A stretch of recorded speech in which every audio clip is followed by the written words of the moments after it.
কৃষ্ণ কৃষ্ণ শুধু শ্রী কৃষ্ণ। আপনারা খড়গপুর রেল স্টেশনের নাম শুনেছেন? জোরে বলুন হ্যাঁ না না। আচ্ছা, ওর পাশে একটা গ্রাম ছিল, ওই গ্রামটার নাম ধারেন্দা গ্রাম। আপনার একটু বলবেন গ্রামটার নাম কি? বললাম মা, ধারেন্দা গ্রাম। ওখানে কিন্তু সবাই তখনকার দিনে, এখনকার বলি নাই, তখন সবাই গরিব লোক ছিল, দিন আনা দিন খাওয়া লোক। যখনকার লীলাটা হচ্ছে তো লক্ষ্য করুন মায়েরা, দিন আনা দিন খাওয়া লোক ছিল, কিন্তু স্বভাবটা ভালো ছিল। এইদিকে এইদিকে এইদিকে, গল্প নয়। দিন আনা লোক ছিল কিন্তু স্বভাবটা ভালো ছিল, কি কৃষ্ণ ভক্ত ছিল। আমি আপনাদের কাছে নিবেদন রইল, এদিকে মায়েরা, বৈষ্ণব দেখলে যে মাথা নোয়াবে তার কৃপা হয়ে যাবে। ওখানে দুজন স্বামী স্ত্রী বাস করতে, একজনের নাম কৃষ্ণ মণ্ডল আর একজনের নাম হচ্ছে দুরিকা দেবী। মায়েরা, বৈষ্ণবকে সেবা করাতো আর প্রতিবারই একাদশী পালন করত। আপনারা কেউ অপরাধ নেবেন না যারা কীর্তন শুনছেন, আমি একটা একটা করে বলবো। দুরিকা দেবী কৃষ্ণমণ্ডল প্রত্যেক দিন একাদশী করত, ভগবানের কাছে সন্তান প্রার্থনা করত, কিন্তু পায় নাই। একটা কথা আপনাদের বলে যাই, মন দিয়ে শুনবেন। তো একাদশী যারা পালন করেন, রবিবার, সোমবার, মঙ্গলবার, বুধবার, বৃহস্পতিবার সবেরই বার আছে। ভগবানের বার কোন দিন? হরির বার কোন দিন? হরির বার হলো একমাত্র একাদশীর দিনটা। এই জন্য যে হিন্দু বাড়িতে একাদশীর দিনে একজন অন্তত একাদশী করবেন।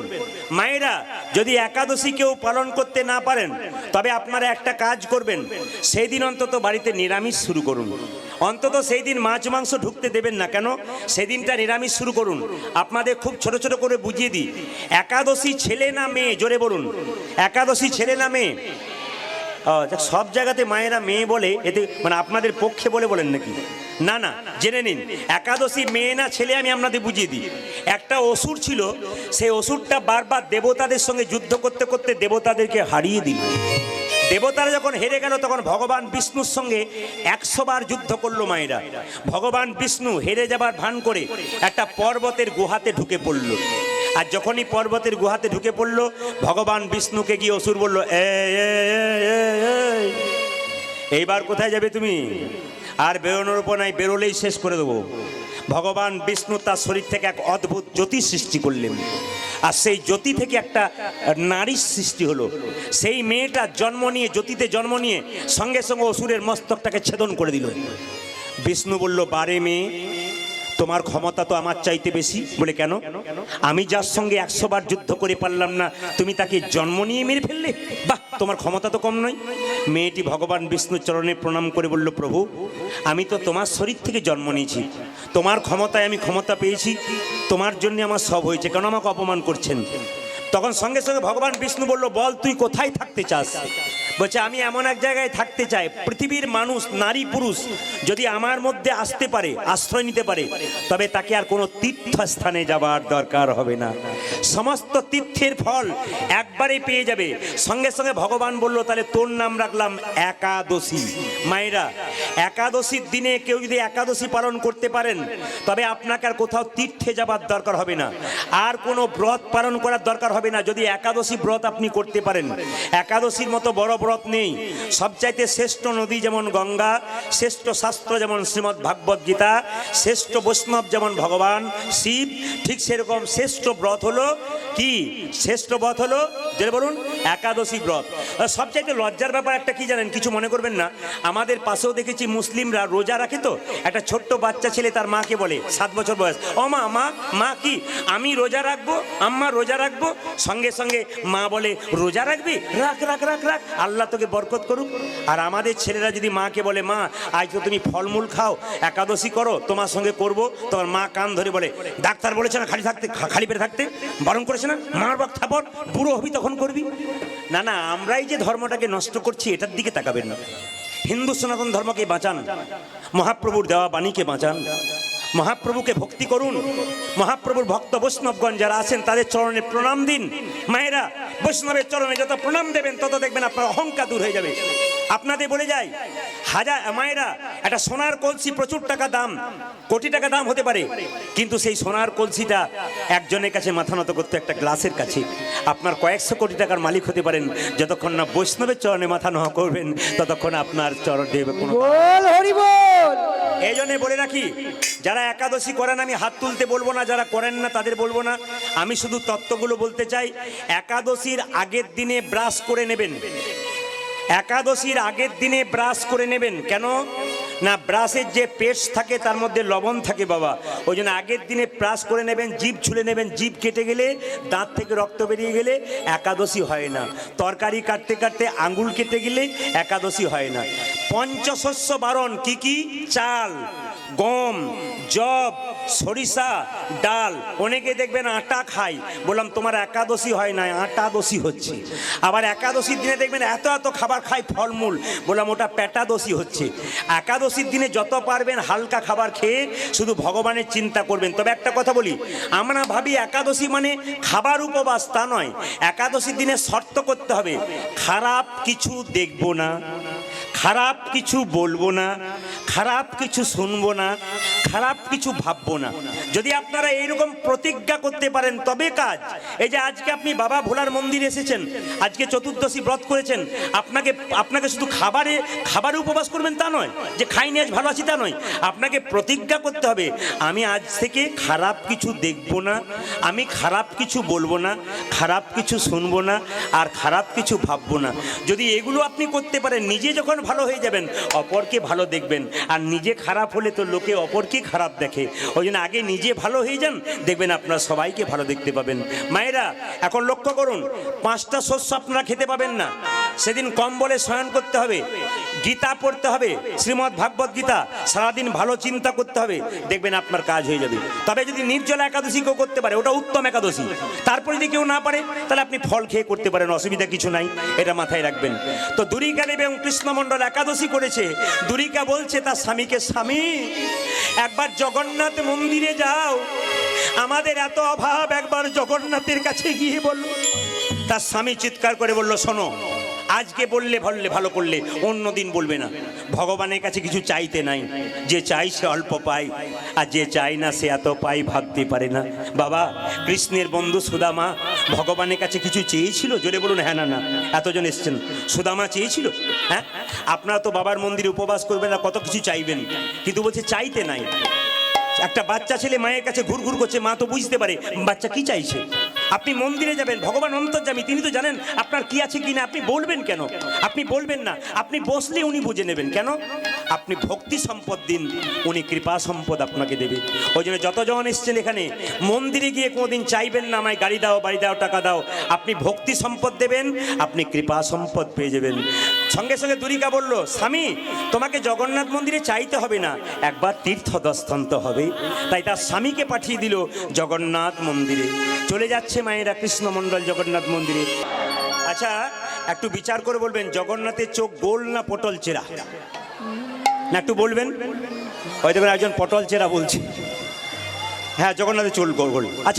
আচ্ছা আপনাদের মনে একবারও প্রশ্ন জাগে না যে জগন্নাথের চোখটা কেন কৃষ্ণের মতো পটল চেরা হলো না, গোল হলো কেন? এইদিকে তাকান। যার চোখ গোল তার সমান বিচার। একজন বৈষ্ণব গেলেও যা, ভিখারি গেলেও যা, ব্রাহ্মণ গেলেও যা, দরিদ্র গেলেও যা, ধনী গেলেও তা, সবার কাছে সমান। ওই জন্যে জগন্নাথ মায়েরা জগতের নাথ। আচ্ছা এইদিকে তাকাবেন, জগন্নাথের হাত পা কেমন মা? জোরে বলুন, হাত পা আছে? জোরে বলুন, জোরে বলুন। আচ্ছা আপনাদের একটু ছোট্ট তত্ত্ব বলে দিয়ে যাই, একটু মন দিয়ে শুনবেন। জগন্নাথ হলো স্বয়ং ভগবান কৃষ্ণ।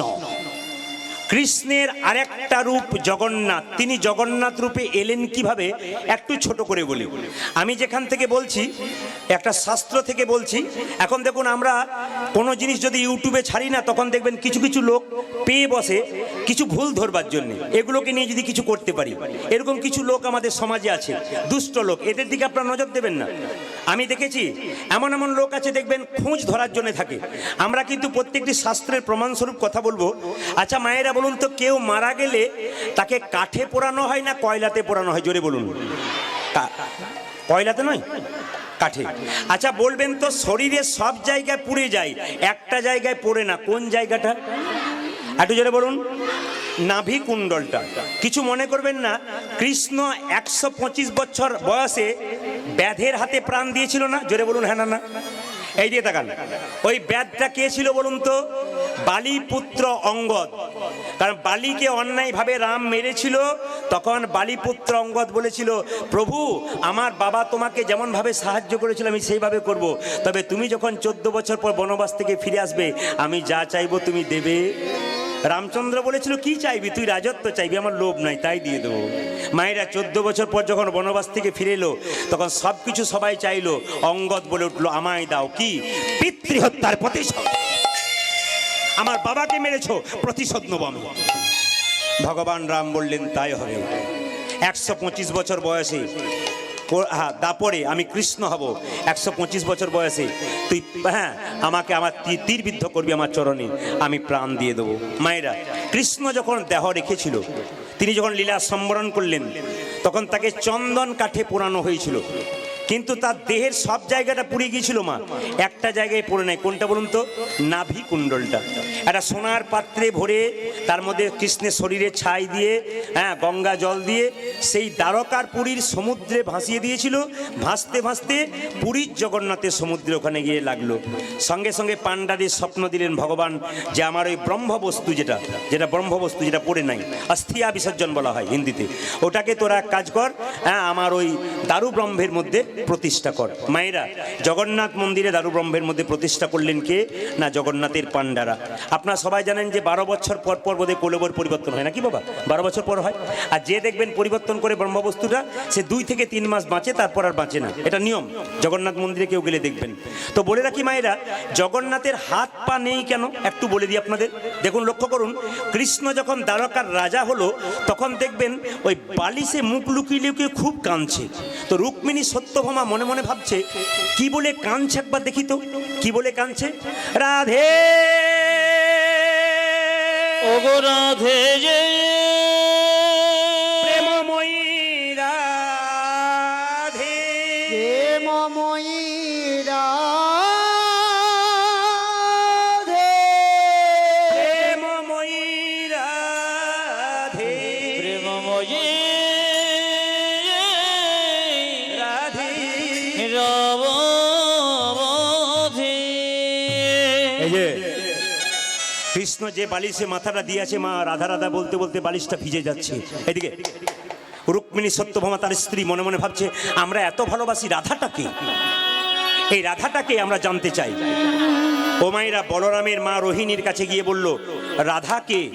সঙ্গে সঙ্গে রোহিণী বলল, রাধার কথা শুনতে গেলে একটা নির্জন বাড়িতে তোমাদের দুজনকে আসতে হবে।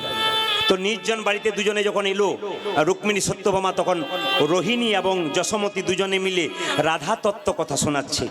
আর সুভদ্রাকে বলেছে, তুই দরজায় দাঁড়িয়ে থাক, আমার অনুমতি ছাড়া প্রবেশ নিষেধ। এই দিয়ে তাকাবেন মায়েরা, সুভদ্রা দাঁড়িয়ে আছে, কৃষ্ণ বলরাম ছুটে এসছে। সুভদ্রা, মা কই রে, মা কই রে? বলে, ভেতরে ভেতরে, একবার দ্বার ছাড় তো, আমরা ঢুকে যাই। না, প্রবেশ নিষেধ। সঙ্গে সঙ্গে কৃষ্ণ বলল, ভেতরে ঢুকতে নিষেধ আছে, কথা শুনতে তো নিষেধ নাই। তাহলে কথা শুনে নি। মায়েরা, রাধা তত্ত্ব যখন বর্ণনা করছে, এদিকে তাকান, রাধা তত্ত্ব যখন বর্ণনা করছে তখন কৃষ্ণের, এদিকে তাকান, কৃষ্ণের শরীরটা আস্তে আস্তে জড়ো হয়ে যাচ্ছে, হাত পা গুটিয়ে যাচ্ছে।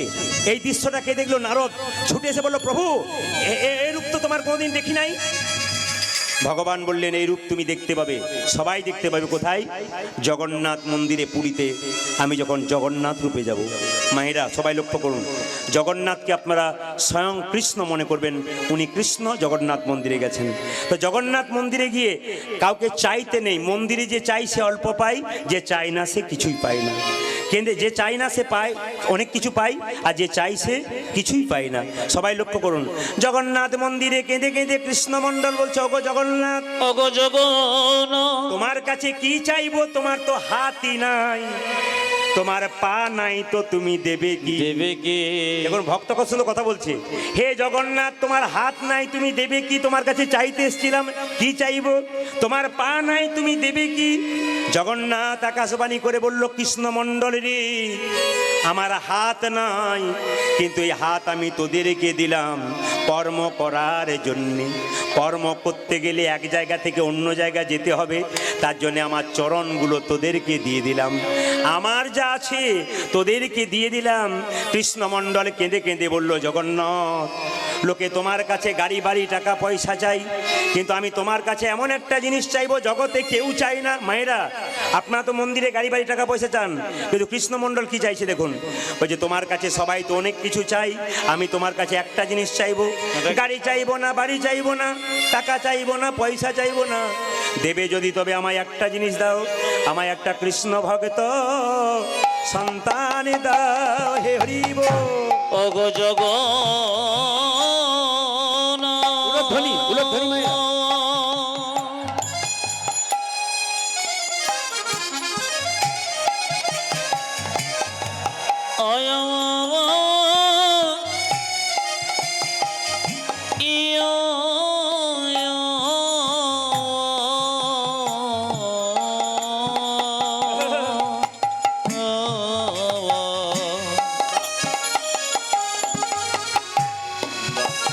আমায় একটা কৃষ্ণ ভক্ত সন্তান দাও হে। এই অভিলাষ আমার মনে, কৃষ্ণ ভক্ত সন্তান দাও হে।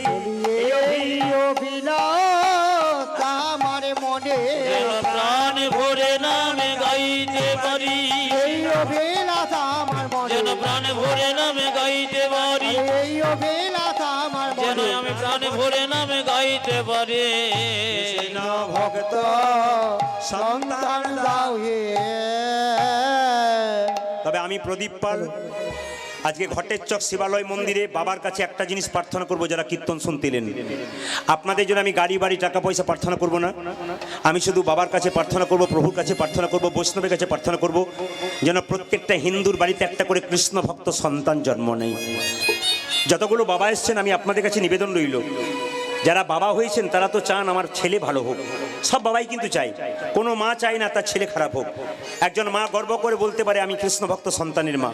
ও মায়েরা, বিদ্যাসাগরের মা সাগরের মা ছিল, খালের মা নয়, বিলের মা। কেন বলুন তো সাগরের মা কেন? মনটা যে সাগরের মতো ছিল গো, এই জন্য সাগরের মা হয়েছিল। বিদ্যাসাগর তার মায়ের জন্য একটা শাল এনেছিল, মা শালটা গায়ে নেবে না, নিয়ে নাও, ঠান্ডায় কষ্ট পাচ্ছ। মা কি করেছিল? শালটা গায়ে নেয় নাই। কি করেছিল মা? সেই শালটা বাক্সের ভেতরে ঢুকিয়ে রেখেছিল। সেদিন বিদ্যাসাগর জিজ্ঞেস করেছিল, মা তুমি শালটা গায়ে নিলে না কেন?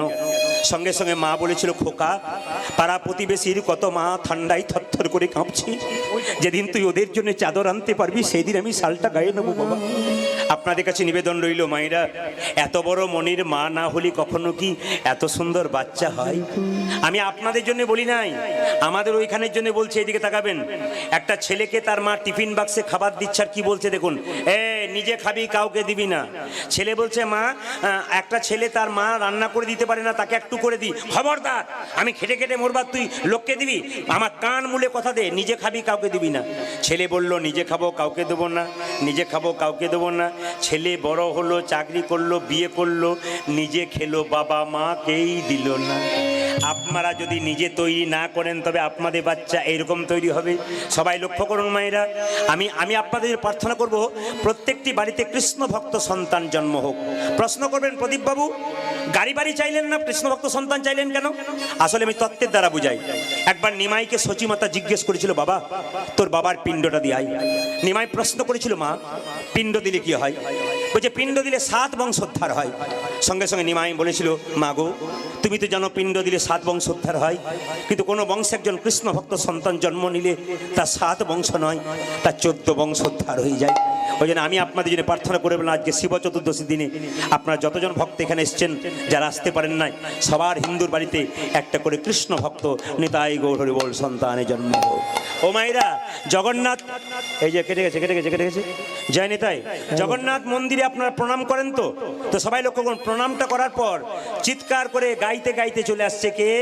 কৃষ্ণমণ্ডল তীর্থস্থান থেকে নিজের বাড়ির দিকে। আর গাইছে, কি গাইছে? যশোদার দুলাল তুমি যশোদার দোলাল, তুমি বজের রাখা, রোজের রাখো। মায়েরা উলুধ্বনি, যশোদার দুলাল বাবা খুব সুন্দর আসর আপনাদের। আমি দক্ষিণ চস্কোনা আসতে, আমি এখন আপাতত আপনাদের দক্ষিণে আমি 11 দিন থাকবো। কাল আমার বারুইপুরে গান আছে, পরশু আবার আমার গান আছে আপনার একবারে সোজা গিয়ে ওই দক্ষিণ বারাসাত, ওখান থেকে চলে যাবো একবার ডায়মন্ড হারবার, ওখান থেকে সুন্দরবন, পর এইদিকে 11 দিন এখন আছে। আমি আপনাদের কাছে একটু নিবেদন রইল, সবাই মিলে গাইতে গাইতে যাচ্ছে কে সবচাইতে আজকে প্রথম দিন আপনাদের আসরটি খুব সুন্দর, ভক্তরা খুব সুন্দর, সবাই মিলে যশোদার দুলা তুমি যশোদার দোলন তুমি বজের ব্রজের রাখো বৃন্দাবন মান হারি। তুমি যশোদার দোলন ব্রজের রাখো বৃন্দাবন মনোহারি। যশোদার দুলাল বজের রাখাল বৃন্দাবন মান হারি। ধ্বনি আর যশোদার দোলাল বজের রাখাল বৃন্দাবন মন হারি। যশোদার দুলাল বজের রাখাল বৃন্দাবন মান হারি। তুমি যশোদার দোলন ব্রজের রাখল বৃন্দাবন মনোহারি। গোপীজন বল্লভ রাধিকা রমনা আর গোপীজন বল্লভ রাধিকার মন গোপীজন বল্লভ রাধিকা রমনা গোপীজন বল্লভ রাধিকার মন চিত্তবিত্ত মন হরি বৃন্দাবন মন হরি। উলধ্বনি আর যশোদার দোলাল বজের রাখাল বৃন্দাবন মন হারি। তুমি যশোদার দোলন ব্রজের রাখল বৃন্দাবন মনোহারি। দুর্গা দুর্গা স্বামী স্বামী। আচ্ছা মায়েরা কিছু মনে করবেন না, সবাই মিলে উলুধ্বনি দিয়ে জয় জগন্নাথ জয় জগন্নাথ আজ জয় জগন্নাথ জয় জগন্নাথ জয় জগন্নাথ জয় জগন্নাথ জয় জগন্নাথ জয় জগন্নাথ জয় জগন্নাথ জয় জগন্নাথ জয় জগন্নাথ জয় জগন্নাথ জয় জগন্নাথ জয় জগন্নাথ।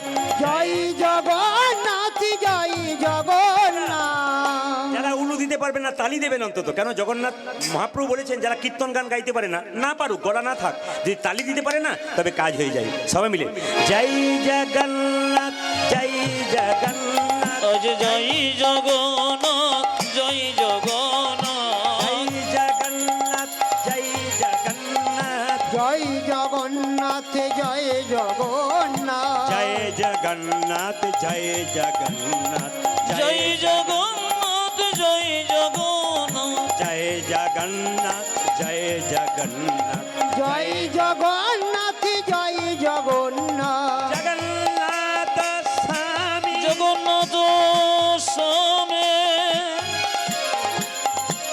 নয়ন পথগামী জগন্নাথ স্বামী ভব তুমি জয় জগন্নাথ জয় জগন্নাথ জয় জগন্নাথ জয় জগন্নাথ জয় জগন্নাথ জয় জয় জগন্নাথ জয় জগন্নাথ জয় জগন্নাথ জয় জগন্নাথ জয় জগন্নাথ জয় জগন্নাথ